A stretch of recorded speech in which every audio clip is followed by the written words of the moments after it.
Assalamualaikum teman-teman, seperti biasa sebelum mulai Mimin mendoakan semoga teman-teman semua selalu dalam keadaan sehat walafiat.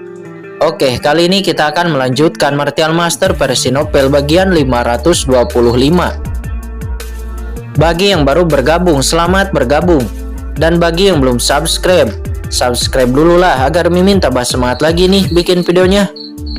Oke, kalau sudah kita langsung masuk ke isi cerita.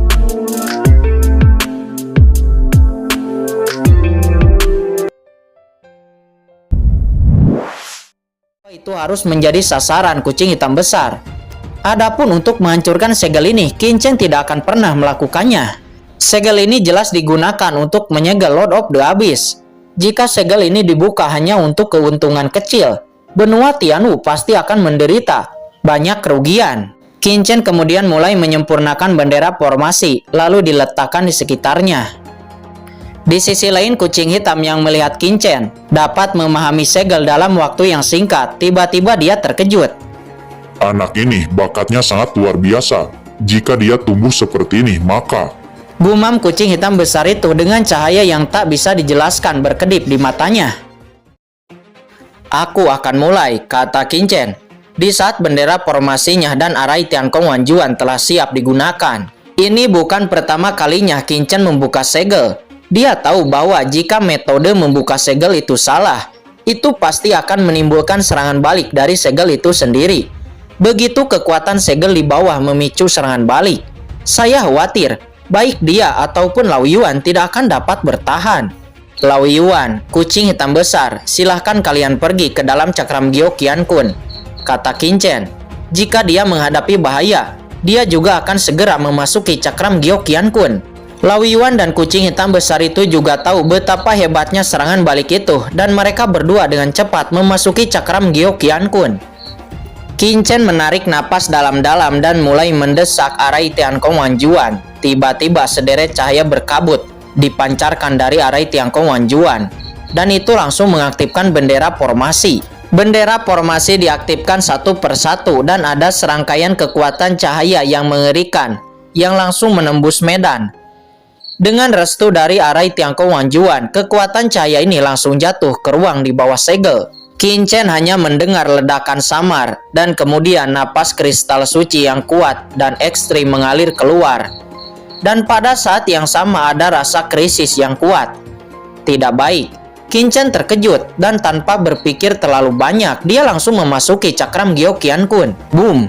Tiba-tiba fluktuasi spasial yang kuat menyapu.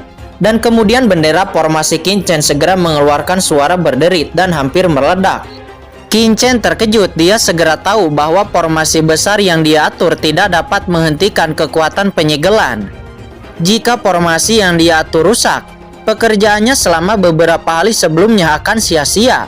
Dengan cemas, Qingchen buru-buru melepaskan gelombang kekuatan dari dalam cakram Gyo Qiankun untuk mengendalikan bendera formasi. Bendera formasi meledak seketika di bawah kekuatan ini. Akan tetapi Qingchen juga lega dengan metode formasi yang diatur untuk menahan guncangan awal. Namun tidak disangka-sangka masih ada serangan kekuatan spasial yang mengerikan. Bahkan melalui kendali Qingchen, itu langsung masuk ke dalam cakram Gyo Qiankun.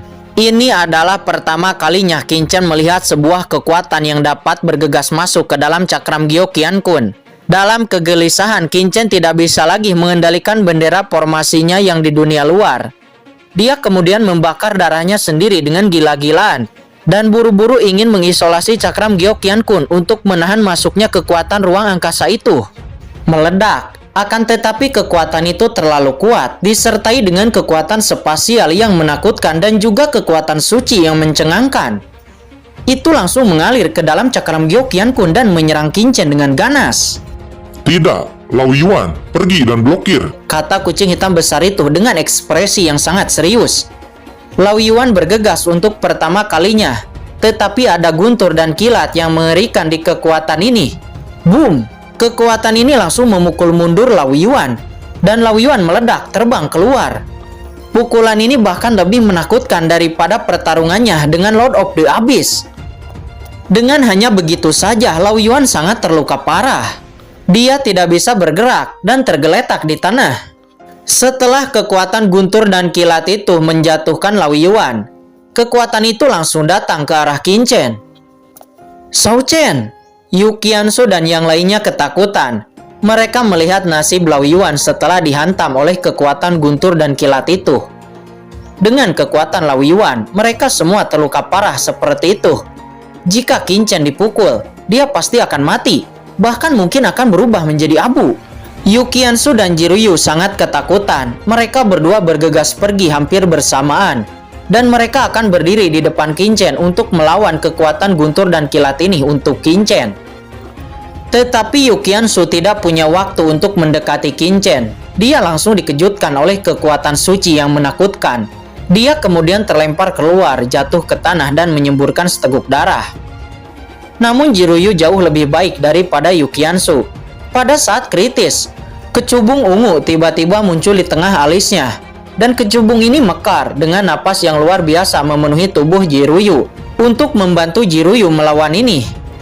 Namun ketika batu kecubung ini merasakan kekuatan guntur dan kilat, batu kecubung yang awalnya kuat itu menunjukkan sedikit kecemburuan, berubah menjadi cahaya ungu yang langsung membungkus Jiruyu dan mundur dengan gila-gilaan. Tidak! Jiruyu meraung kesakitan, dan sudah terlambat baginya untuk bergegas lagi. Dan dia hanya bisa menyaksikan cahaya guntur menghantam Qin Chen. Boom! Tubuh Qin Chen seperti sepotong debu, hancur berkeping-keping, dan seketika menghilang. Jiruyu dan yang lainnya semuanya menyaksikan adegan ini dengan ngeri. Dengan ekspresi luar biasa di mata mereka, tiba-tiba air mata mengalir deras. Shao Chen, Jiruyu dan Yu Qiansu bergegas dengan panik. Air mata mengalir, mencari jejak Qin Chen di mana-mana. Qiankun, Mokara, dan yang lainnya juga menyaksikan adegan ini dengan takjub. Semua ini terjadi terlalu tiba-tiba. Mereka bahkan tidak tahu apa yang terjadi. Pada saat dia bereaksi, Qin Chen telah dicacah menjadi bubuk. Hahaha, anak ini sudah mati. Dia akhirnya mati. Kematian yang sangat bagus, kata Sangguan Gupeng. Dia tertawa. Ekspresinya gelisah, tetapi jejak kegembiraan terlukis di wajahnya. Dia dipenjara oleh Qin Chen di dalam cakram Gyo Qiankun. Dia tidak bisa bertahan atau mati. Sekarang melihat Qin Chen jatuh, meskipun dia tahu dia tidak akan memiliki cara untuk bertahan hidup, dia masih tidak bisa menyembunyikan kegembiraannya. Dia tertawa terbahak-bahak. Duar! Qiankun menampar wajahnya dengan keras dan kemudian berkata dengan dingin, "Diam! Qiankun, jika kamu punya jenis, bunuh aku," kata Sangguan Gupeng seraya tertawa terbahak-bahak. "Diam!" Yu Qiansu juga sangat marah sehingga dia langsung bergegas dan menampar Sangguan Gupeng. Gigi Sangguan Gupeng terbang keluar, namun dia tidak bisa berbuat apa-apa. Tetapi dia masih menatap Yu Qiansu dengan kepahitan dan cibiran. "Tidak, Qin Chen tidak akan mati. Dia pasti tidak akan mati seperti itu," kata Yu Qiansu. Dia berkata dengan putus asa. "Qin Chen, Anda, apa katamu?" kata Sangguan Gupeng. Ekspresinya berubah drastis, dan nama ini membuat seluruh tubuhnya berdiri. "Qin Chen, bukankah anak itu bernama Chen Qing? Bagaimana dia bisa dipanggil Qin Chen?" Sangguan Gupeng ketakutan dan terpana, dan samar-samar dia merasa telah menemukan rahasia besar. Ini adalah nama yang bisa membuatnya mengalami mimpi buruk. Jangan berteriak, anak Qin Chen belum mati. Saat ini suara ketidakpuasan terdengar yang menarik perhatian semua orang. Itu adalah kucing hitam besar. Saya melihat kucing hitam besar itu mengerutkan kening. Dia melihat ke langit dan bumi ini, seolah-olah dia sedang menghitung sesuatu. "Shao Chen belum mati," kata Jiruyu dan Yu Qiansu. Mereka berdua dengan cepat bergegas dengan penuh semangat. Cakram Gyo Qiankun ini adalah pemurnian dari anak Qin Chen. Jika dia mati, ruang ini akan kehilangan pemiliknya dan akan mengucilkan kita sejak lama. Dan juga kalian tanyakan kepada Yongye dan Mokara, apakah tanda jiwa Qin Chen masih ada pada mereka? Kata kucing hitam besar. "Tuan belum mati, aku bisa merasakan dia belum mati," kata skeleton cabang. Dia berkata dengan tergesa-gesa. Saat suara itu jatuh, mereka merasakan cahaya guntur tiba-tiba muncul di ruang ini. Setelah sekejap, itu jatuh tidak jauh dan secara bertahap memadat menjadi bentuk manusia. Itu adalah Qin Chen. Semua orang melihat ke arah Qingchen yang dalam keadaan linglung. Qingchen juga melihat tangannya dengan lamban. Pada saat petir menyambarnya, dia mengira dia pasti akan mati. Akan tetapi saat petir menyambarnya, darah guntur di tubuhnya tiba-tiba aktif, dan dua petir itu bergabung. Dia merasa bahwa tubuhnya tampak terintegrasi ke sudut manapun dari cakram Gyo Qiankun. Sebuah pikiran melintas di benaknya, dan dia ingin muncul kembali. Jadi dia muncul lagi. Dalam bentuk guntur, Nak Qingchen, tampaknya harapan kaisar ini benar. Garis keturunan guntur di tubuhmu benar-benar beresonansi dengan kekuatan guntur di sini, kata kucing hitam besar. Dalam bentuk guntur, Qingchen mengerutkan kening. Jika kaisar benar setelah guntur memasuki tubuhmu barusan, itu pasti telah menyatu dengan garis keturunan guntur di tubuhmu. Dan kekuatan guntur itu juga seharusnya membentuk tanda kekuatan di tubuhmu, bukan?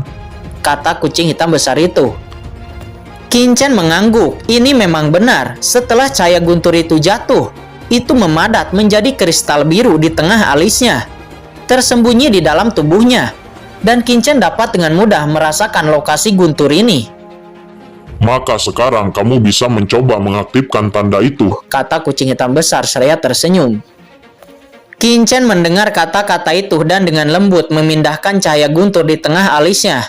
Seketika itu tubuhnya berubah menjadi guntur dan langsung berubah menjadi kombinasi cahaya guntur ilusi. Bagaimana ini bisa terjadi? Qingchen terkejut. Ini adalah penggunaan khusus dari kekuatan garis keturunan. Itu tidak terduga. Kucing hitam besar itu menggelengkan kepalanya. Jangan bicarakan ini. Kaisar hanya memiliki beberapa tebakan. Keluar dulu untuk melihat apa yang ada di segel.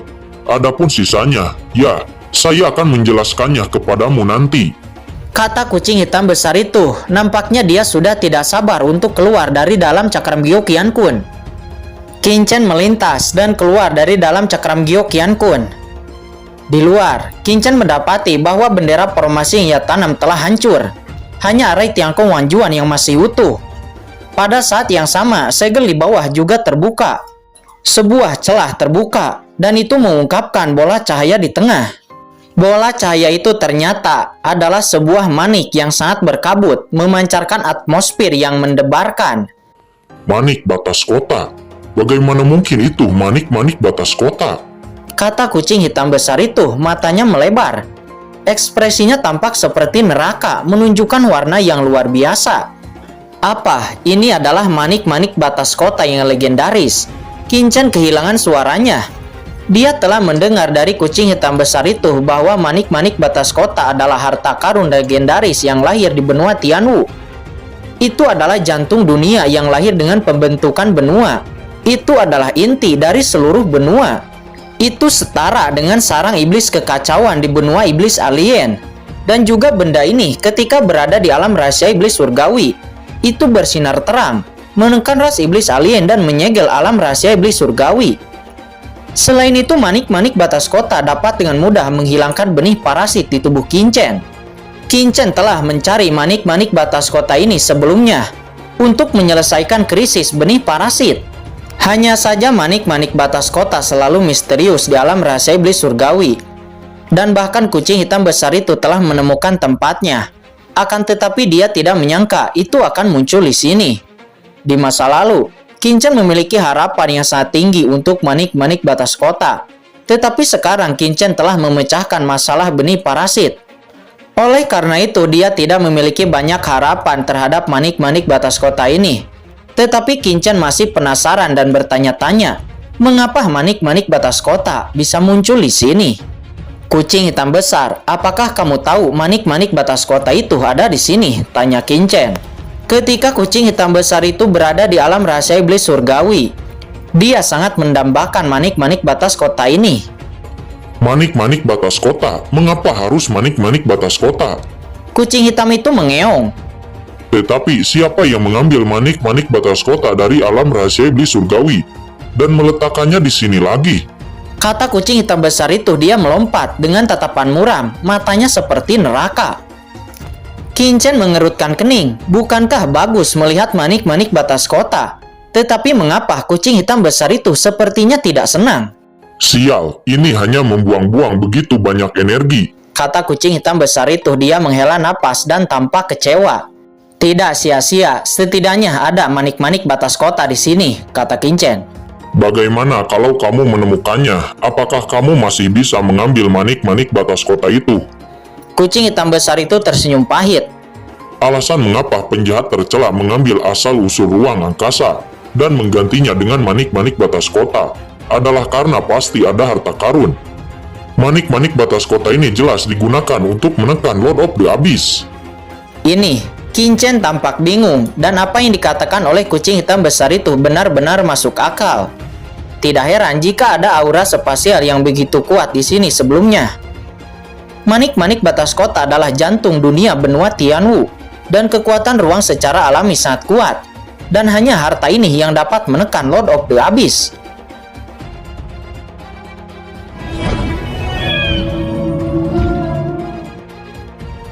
Oke guys, sudah dulu ya. Jangan lupa subrek biar lanjut terus ceritanya. Bagi yang sudah subrek, mudah-mudahan dimudahkan rezekinya. Mimin undur diri. See you next and goodbye.